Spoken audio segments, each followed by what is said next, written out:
Hello, my name is Vache Sipanian, student anchor of Tornado TV at Hoover High School. Today's report comes from Latinos Unidos Club, whose primary goal is to spread awareness of the Latino culture. Just in time for Cesar Chavez Day on March 31st. Here to discuss the revolutionary work by activists and Latino icons, Cesar Chavez and Dolores Huerta is Mary Bejanyan, Latinos Unidos Secretary.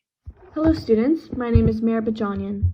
Although I come from an Armenian background like many of you, I can tell you that Cesar Chavez's and Dolores Huerta's work still impacts all of us today, and yet their stories remain silent amongst our communities. Today, I will tell you about what they have done and how they have revolutionized the Latino and American culture. Upon listening to the story, I hope you can reflect and think of the ways activists like Cesar Chavez and Dolores Huertas have changed your life.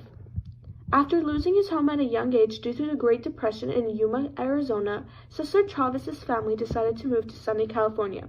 With the lack of jobs available, his family began to work as migrant workers, which means that they worked to help cultivate the fresh vegetables and fruits planted in the fields.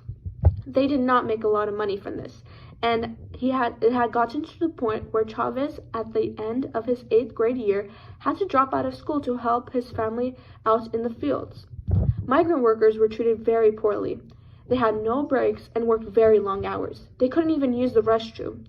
After seeing the abuse in the fields, Cesar Chavez rose up and started a union called the National Farm Workers Association.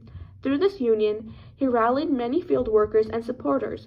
All they wanted was equality and the ability to live a sustainable life. By meeting Dolores Huerta, another well-known activist, they were able to gain more public support. He got the attention of other famous activist leaders like Dr. King. One of the famous boycotts they started was the grape boycotts. It was a way to gain more attention out in the city. They essentially told people to stop buying grapes and to support migrant workers. Their efforts made it so that workers of all industries today could unionize and rally for the purpose of having equal rights. Think about it, and for now, let's pass it over to Glendale High School.